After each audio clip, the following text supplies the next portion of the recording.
El pasado 9 de marzo de 2023, el Centro de Altos Estudios Legislativos celebró el Foro Capitolio Abierto, en el que varios panelistas reflexionaron sobre la correcta metodología para enfrentar las leyes manifiestamente arbitrarias. Los principales ejes temáticos de este foro se centraron en el control de convencionalidad en sede parlamentaria, el control previo de los proyectos de ley y la suspensión provisional de leyes por parte de la Corte Constitucional. Hoy en Congreso y Sociedad conoceremos las conclusiones de algunos de los protagonistas de este foro académico caracterizado por el alto nivel de conocimiento de sus panelistas. La decisión de la Corte Constitucional de señalar la posibilidad de suspender leyes antes de que se produzca la sentencia nos pone de manifiesto que el Congreso de la República tiene que afinar sus controles internos, que la posibilidad de hacer normas equivocadas, contrarias a la Constitución y a los derechos, es una actividad que tiene que ser cuidada desde el primer momento que se inicia el trámite legislativo, que no es correcto dejar que sea la Corte Constitucional el único órgano que ponga límites al momento de hacer la ley. La idea es que haya un cuerpo técnico del Congreso capaz. No existe en Colombia un grupo de expertos técnicos encargados de hacer un dictamen sobre la ley, sobre la constitucionalidad, sobre la conveniencia, sobre si se ha repetido, sobre cuál es la relación que tiene con la jurisprudencia como un punto de partida para lo que los congresistas lo hagan. Las unidades técnicas, las unidades de trabajo legislativo no están adecuadas para cualquier ese tipo de funciones. En fin, la idea es que el fortalecimiento técnico del Congreso probablemente haría innecesario este tipo de sesiones por parte de la Corte. El cuerpo técnico de profesionales que propone el doctor Humberto Sierra Porto podría estar encabezado por el Centro de Investigaciones y Altos Estudios Legislativos CAEL, que es el órgano oficial del saber legislativo del Congreso de la República de Colombia, según el artículo 6 de la Ley 2165 del 2021, y en cuyas funciones precisamente está consignado que este centro busca fortalecer las funciones congresionales a través de la articulación entre el Congreso y la academia. Le preguntamos al doctor Humberto y esta fue su respuesta. La idea es, sí, sin duda alguna, CAEL, la institución que es de formación, de capacitación, puede ser el punto de inicio de la creación de este órgano técnico del Congreso de la República. Pero en todas partes existe. Todo el Congreso y Parlamento existe un cuerpo técnico especializado en análisis jurídico de los proyectos de ley. Desafortunadamente aquí no hemos tenido la capacidad de hacerlo. ¿Y por qué? Quizá eso se explica en las relaciones que existen entre el Congreso y el gobierno. En Colombia es funcional un Congreso que no tenga plena fortaleza legislativa. Eso hace que esté en manos siempre de otros poderes, del gobierno, pero también de la Corte, como se lo estamos viendo. La Corte Constitucional ha establecido que en circunstancias excepcionales, cuando se presente una norma abierta o manifiestamente incompatible con la Constitución y que pueda generar efectos irreparables o que permita evadir el control de constitucionalidad, resulta necesario que dicho tribunal adopte medidas igualmente excepcionales con el fin de evitar la producción de efectos derivados del acto que está siendo objeto de control. Pero ¿cómo podría determinar la Corte qué es arbitrariamente inconstitucional? ¿Y cuál es el mecanismo que tendría ese órgano judicial para hacer ese tipo de determinaciones? En el foro se hicieron una serie de reflexiones sobre ese tipo de preguntas. La Corte Constitucional puede, mediante un proceso sumario previo a una sentencia, decir si una ley está conforme o no a la Constitución, cuándo es arbitrario, cuándo es manifiestamente grosero, contrario a la Constitución. Son temas que sin duda alguna tendrá que precisarse más adelante. ¿Y cómo se debe precisar? ¿Eso significa que tiene que haber una ley del Congreso estableciendo esa competencia? ¿O será que la Corte, a través de autos o modificaciones de reglamento, podrá establecer esa otra competencia? Son muchas las dudas que nos genera esta decisión, pero lo más importante es que el Congreso de la República ha tomado la nota de esta situación y ha empezado un debate y no ha pasado desapercibido una decisión de tanta trascendencia. El hecho de que aquí estemos discutiendo este tipo de temas, que estemos criticando a la Corte, que estemos criticando al Congreso, eso es una democracia. Por el contrario, creo que nosotros, independientemente de que seamos muy severos con nuestras instituciones, somos un país que tenemos todo para salir adelante. Con el reconocido formador de opinión, abogado, político y docente Héctor Rivero Cerrato, tuvimos la oportunidad de reflexionar sobre la posibilidad que se otorgó a sí misma la Corte Constitucional para suspender leyes vigentes y le preguntamos quién controla a quién y cómo se establece el límite entre el control que hace el Congreso de la República sobre la Corte y la Corte sobre el Congreso de la República. Esta fue su respuesta. A partir, digamos, de una evolución constitucional y de que estamos en una etapa que en el constitucionalismo se llama el Estado constitucional, que a mi modo de ver es una etapa posterior y evolutiva de lo que se llamaba clásicamente el Estado de Derecho.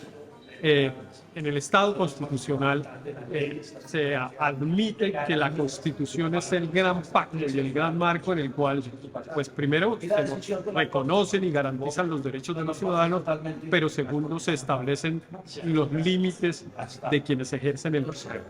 Y se le otorga la guarda de la integridad, para utilizar la expresión que usa la Constitución colombiana, la guarda de la integridad de ese pacto a un órgano, que es la Corte Constitucional. Y en ese sentido, pues para usar su expresión de quién controla a quién, pues evidentemente el juez constitucional controla a todos.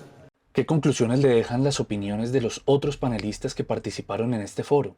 Las intervenciones que hubo obviamente son de una gran profundidad jurídica y académica. A mí me parece que hay que discutir, seguir discutiendo sobre la evolución del principio de separación de poderes. En el Estado liberal más clásico, digamos, en el origen del Estado liberal hay una enorme confianza en el legislador. Se le considera el depositario de la voluntad general y por lo tanto el representante del interés general.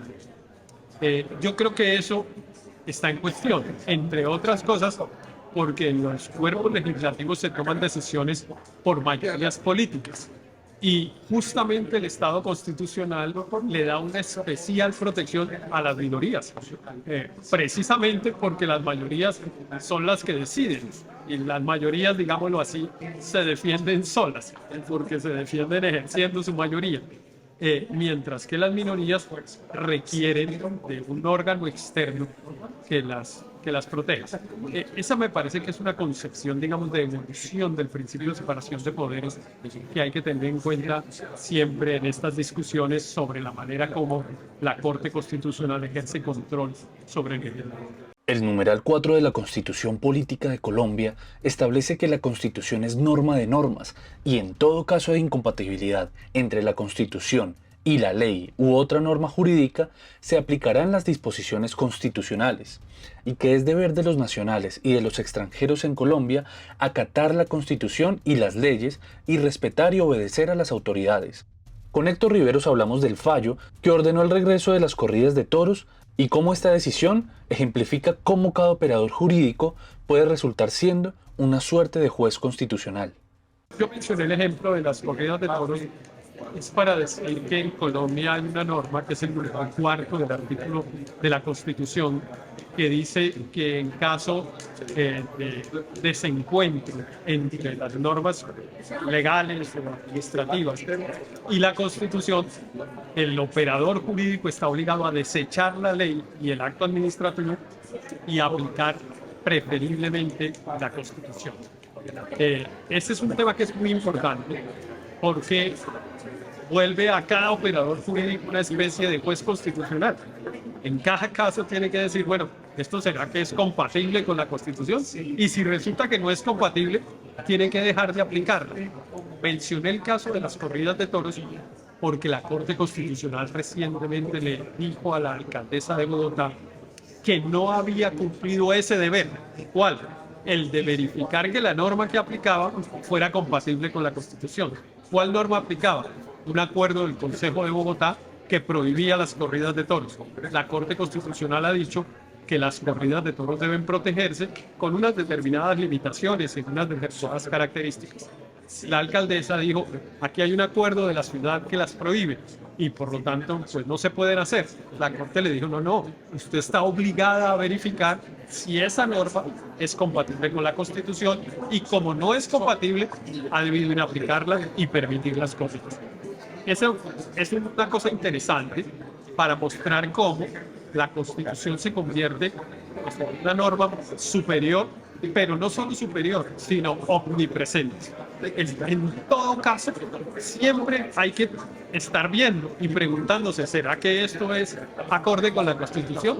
Y eso lo digo, por supuesto, a propósito de la posibilidad de que la Corte diga en un momento determinado, bueno, esta norma parece tan extraña a la Constitución que yo la voy a suspender de una vez mientras voy adelantando el trámite.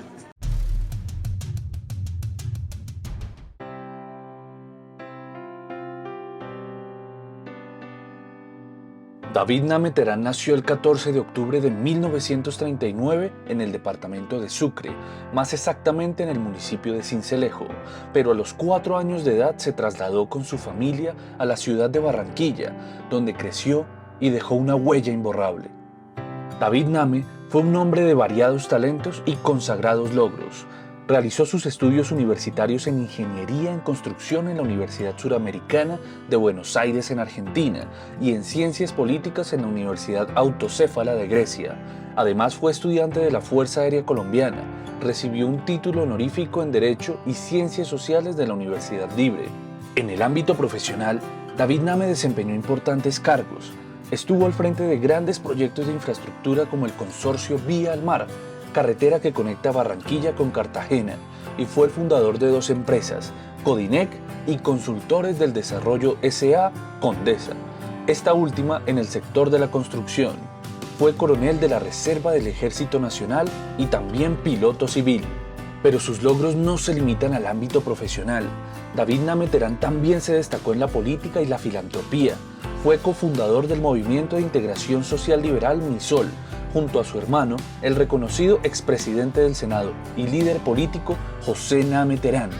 Gracias a su trabajo en MISOL, David Name Terán fue elegido concejal de Barranquilla, diputado del Atlántico y representante a la Cámara en el Congreso de la República. Era una persona sincera y respetuosa. Siempre brindaba consejo a quien lo necesitara y defendía sus ideales políticos y opiniones sobre el Estado colombiano, los problemas de la ciudad de Barranquilla y diversos temas de interés nacional como la falta de inversión en las ciudades intermedias y la centralización de los recursos en las grandes ciudades.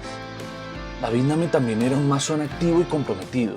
Fue gran maestro de la masonería durante 37 años y lideró la Federación Colombiana de Logias Masónicas. Abrió las puertas de la masonería a las mujeres y fundó su propia logia después de retirarse de la Gran Logia del Norte de Colombia. Tenía un lado filantrópico. Fue el creador de la Orquesta Sinfónica Metropolitana de Barranquilla y participó en numerosas obras benéficas. Fue un reconocido empresario activo desde la década del 80. Hoy honramos la memoria de David Name Terán, un hombre que hizo una gran diferencia en su comunidad y en su país. Su legado vivirá en la música de la orquesta que fundó, en las logias masónicas que lideró y en los corazones de aquellos a quienes tocó con su generosidad y sabiduría. Descansa en paz, David Name Terán.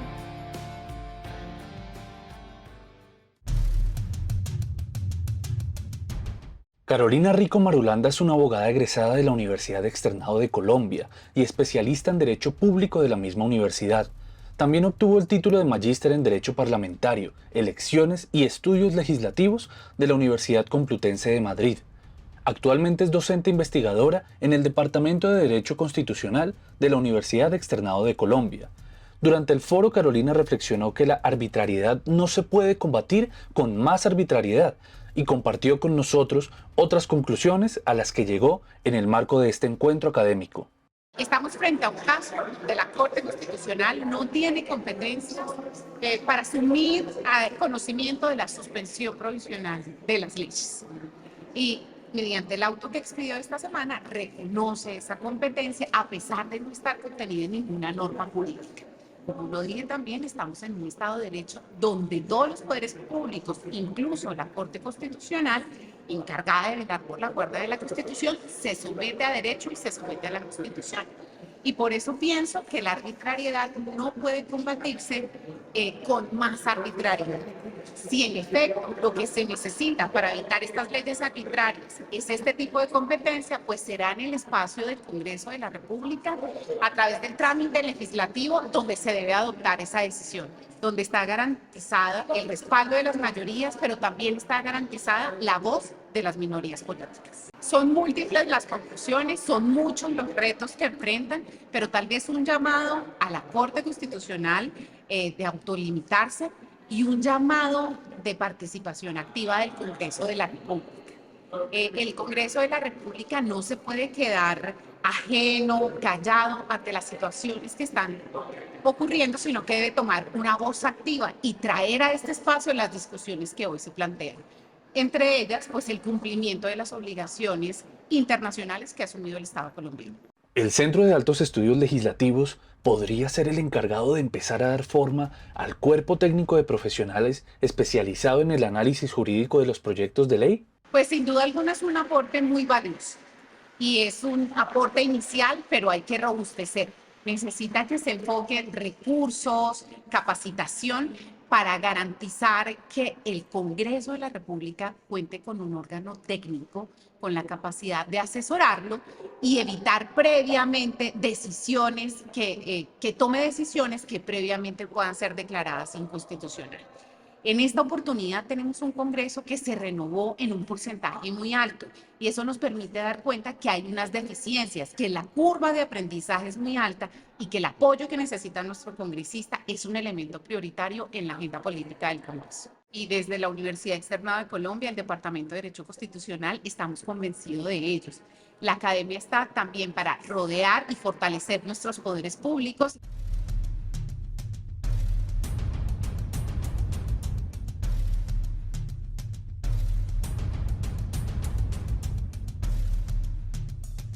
En la medida de las posibilidades, y es por eso que hoy tenemos una alianza del Departamento de Derecho Constitucional de la Universidad Externada con el Centro de Altos Estudios Legislativos. Desde el año pasado hemos iniciado un acercamiento con el propósito de brindar ese fortalecimiento técnico.